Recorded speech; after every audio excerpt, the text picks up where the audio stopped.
నీతిమంతునికి కలిగేది కొంచెమే, భక్తిహీనునికి ధన సమృద్ధి కలుగుతుంది.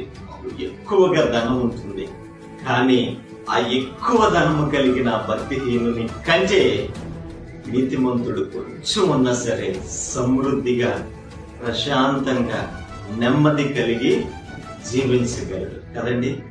బహు ధనము ఏమండి, భక్తిహీనత, ధనం ధనం ధనం ఇదే ధ్యాస కలిగి నీతి తప్పి సంపాదించిన వాడు ప్రశాంతంగా భోంచేయగలుగుతాడా? ఎప్పుడు భయం భయం, ఎక్కడి నుంచి ఏ ఫోన్ కాల్ వస్తుందో, ఎవరు మీదకు వస్తారో, ఏ పాపం బయటపడిద్దో, ఈ టెన్షనే కదా. ప్రశాంతంగా భోజనం కూడా చేయలేడు. అదే నీతిమంతుడు నీతిగా జీవించే వ్యక్తి అయితే ఇంతగా ధనం లేదు, భయం లేదు, ప్రశాంతంగా భోజనం చేస్తాడు.